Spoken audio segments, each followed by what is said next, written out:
Hello and welcome to Noshing with Nashies. I've got a busy one for you today as far as ingredients go.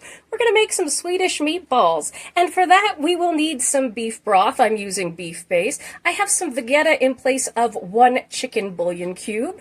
We've got some flour, some Parmesan cheese, breadcrumbs, you can use panko, some sea salt, some black pepper, some Dijon mustard, parsley, oregano, allspice, nutmeg, an egg, some sour cream, garlic, onion, Worcestershire sauce, butter, and noodles of your choice. Now this is kind of an IKEA dupe, and what I'm going to do for the meat, the recipe calls for 3/4 pound of ground beef and 1/2 pound of pork, but I'm going to go 1-to-1. I have that in my fridge mixed together, so I will bring that out in a second. I don't want to contaminate my workspace. The first thing I'm going to do is grate, using my cheese grater, 1/2 of this onion and 4 garlic cloves, and then we're going to put them in a pan heated to medium heat with a tablespoon of oil. We're going to sweat those out, set them aside so that they cool off a little bit. All right, I will see you in just a minute.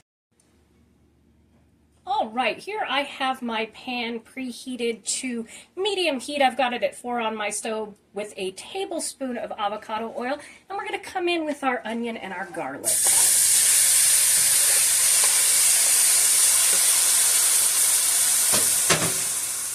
We're just going to sweat this for a minute until it's nice and soft and translucent.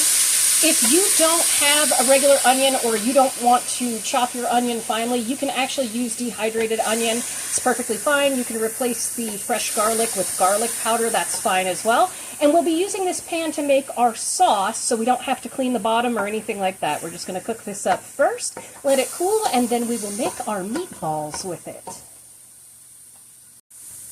And again, this is 1/2 cup of onion and 4 garlic cloves.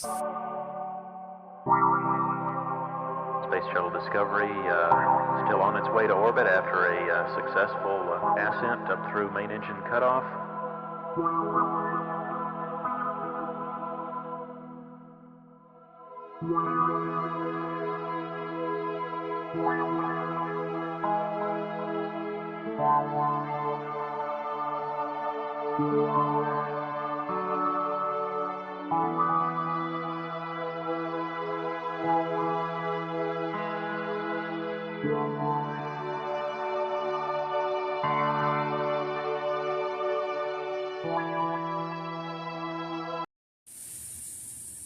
Alright, as you can see, our onions are nice and translucent. Just takes a couple of minutes. We're just going to put these aside to cool a little bit while we put together our meatballs and our sauce.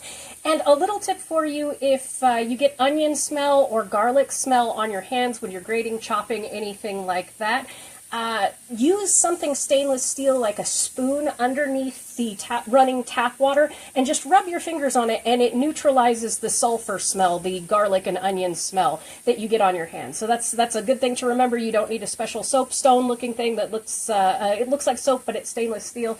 You just need a spoon. Just rub your hands on that. Boom. Alright, here in my bowl for my meatballs, I have 1 pound of ground beef and I have 1 pound of pork. I have mixed 3/4 cup of breadcrumbs, plain breadcrumbs, with 1/2 cup of milk. It is chunky. It is very chunky. Not all of it gets absorbed in, that's okay. Alright, then we're going to come in with 1 beaten egg, 1/2 cup of Parmesan cheese. Mine was the pre-shredded kind, so I stuck it in a bag and I just kind of manipulated it until it got into smaller pieces. And then we have that onion and that garlic that we cooked up earlier. That in there. Then we are going to go in with... Oh, let me check here. I have my, oh, not the parsley. We want the oregano. It's 1/4 teaspoon, but I'm going 1/2 teaspoon on everything because my recipe's a little bit larger. I will include my modifications and the original recipe in the comments. And then we are going to go with a 1/2 teaspoon of allspice. This is kind of what gives it its signature flavor, is the allspice and the nutmeg. And it's 1/2 teaspoon, 1/2 teaspoon, So it would be a quarter teaspoon, half a teaspoon of nutmeg. And then we're going to do a full teaspoon of salt, which I have this Himalayan salt here.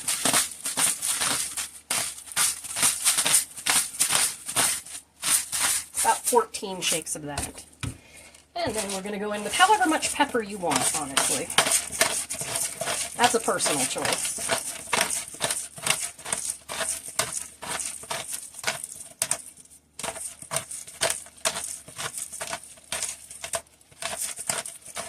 I like a lot of pepper. Okay, and I think, yes, I'm making sure I have everything. Onion, breadcrumbs. Oh, yeah, egg whisked. Oregano, allspice, nutmeg, pepper. Got the ground beef and the ground pork. Now we dive in. Alright. And we don't want to overmix anything, because if you do, they will not be fluffy meatballs. We like fluffy balls. And some tricks to this is, because this can be a very moist ball, this can be a wet ball. If your balls are too wet, you can add some more breadcrumbs. And if your balls are too dry, you want to milk them. You just want to add a little bit of milk. Because we want nice balanced balls. Everybody likes a balanced ball. Ooh, it already smells like that IKEA meatball. Just want to make sure to get everybody incorporated here. We want uniform balls. We like balls of the same size, even though it's okay if they're slightly differently sized. All balls are good balls. We don't discriminate against balls in this house. The Nashi house is pro ball.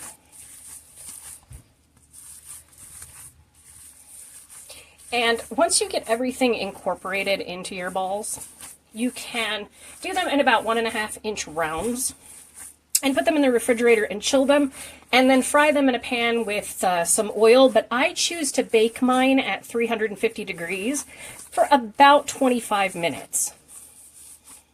And then I put them in the sauce and cook them for another 15.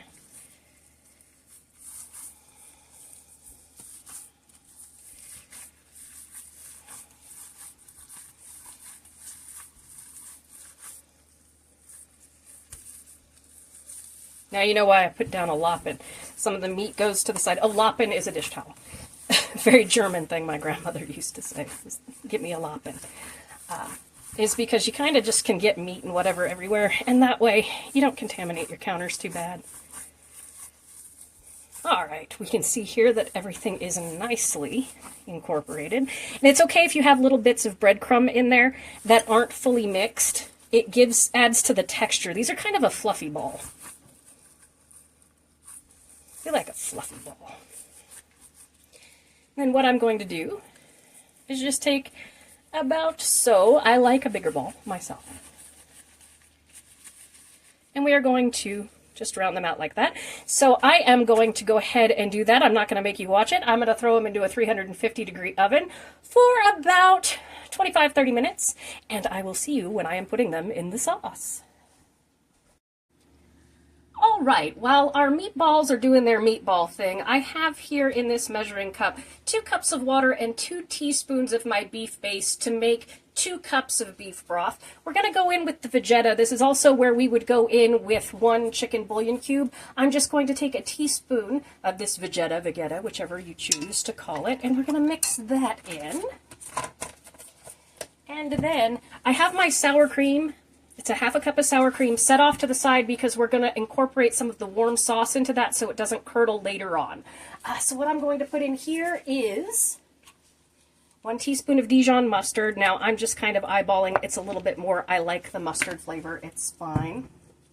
And we're going to go in with 2 teaspoons of Worcestershire sauce. And just shake it down.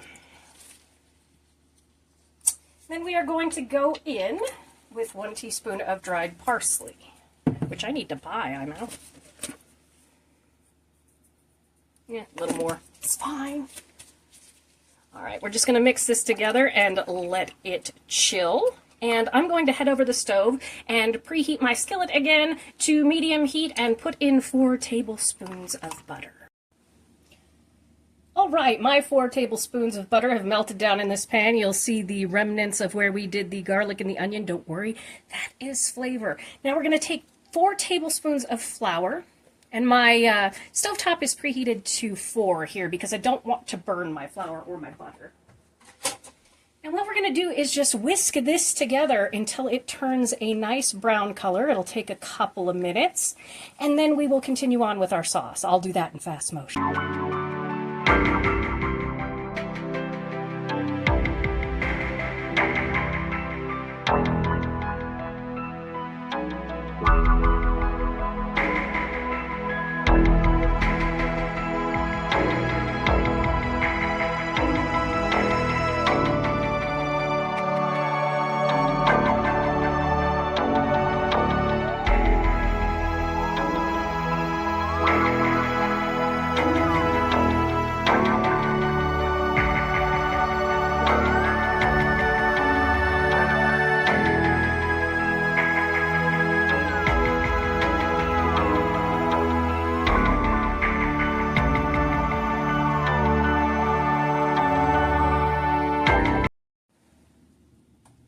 It's been about 3 minutes, and as you can see, our roux is this lovely blonde. It's slightly deeper than light blonde, which is what we want. You can see it bubbling. We want all that starch to be coated with fat so we don't get that icky flour flavor. It's really gross. Now we're going to take our beef stock mixture, and we're going to slowly drizzle it in while whisking, so we get that nice thick sauce.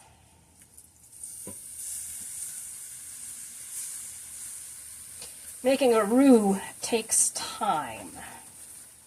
It's a fun thing to learn.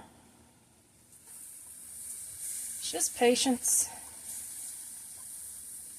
I remember one roux I did, I think it was for, a Cajun dish, and I had to get it super dark without burning it, and it took quite some time for me to learn how to do that. So if you screw up in the kitchen, don't worry about it. It's all a learning experience.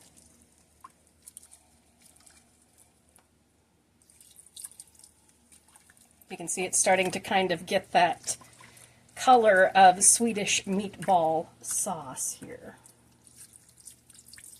And if you find that your sauce is too thick, you can always add a little more broth, a little water, whatever it is you like. And everything is to taste.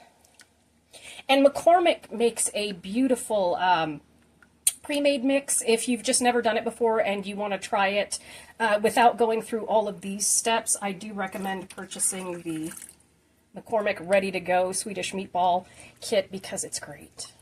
It's got fantastic flavor, comes with everything. All right, get in there. Just whisk that together. We're going to bring this up to a bubble, and then we're going to mix just about half a cup of it into our sour cream so that our sour cream, we're going to temper it so our sour cream doesn't curdle. We want to and we want our sour cream at room temperature, so do measure it out and let it sit for a bit. And I've got my water boiling over here for my noodles. Turn up my heat to 5 here so it bubbles a little faster, because we want this nice and warm when we mix it in with the sour cream so that we can get the temperatures to match. I love the science side of cooking. It's just so much fun. All right, that's nice and whisked together. Grab a little spoon here, and I'm going to tip my pan and just grab about that much, you can see. And I'm just going to take this, gently pour it in there, and I'm going to mix this together.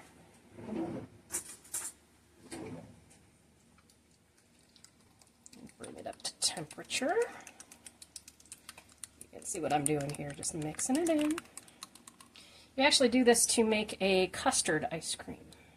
A little bit more of this liquid.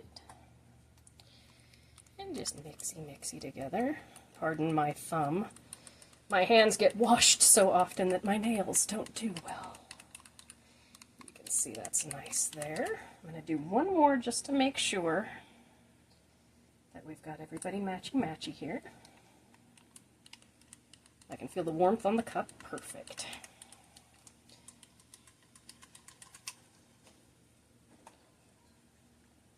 Our sauce is starting to thicken up. Okay, we're going to go ahead and we're going to add the sour cream.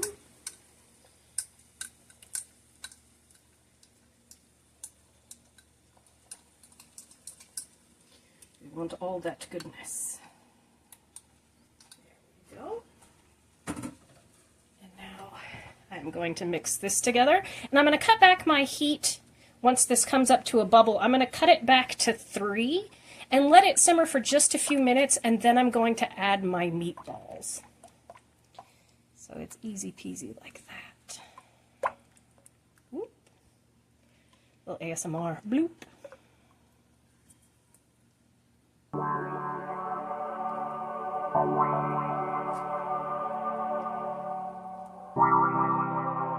Space Shuttle Discovery still on its way to orbit after a successful ascent up through main engine cutoff.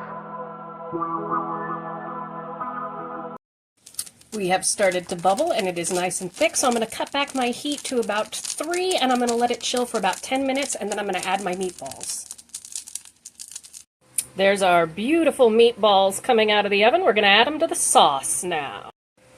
Here is our bubbly sauce. It tastes fantastic. I did a taste test. We're going to add our meatballs. I flip them about halfway through, so at about 15 minutes, and I use a non-stick aluminum foil. I like to do it in the oven so that it cooks off the fat. And then finish it off on top of the stove.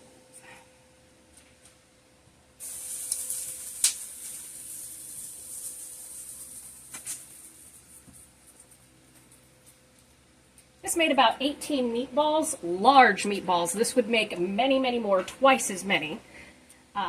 Small meatballs, if you actually wanted to do them, IKEA size. I like the jumbo balls. I like big balls and I cannot lie. Alright, so we're just going to stir these in, and I'm going to keep my stovetop at about 4. I'm going to cover this up, let it cook for about 10 minutes, and then I am going to serve it over my fettuccine noodles. You can use egg noodles or any kind of pasta that you like. I believe egg noodles and rice are the classics, but I will see you then. Oh yeah.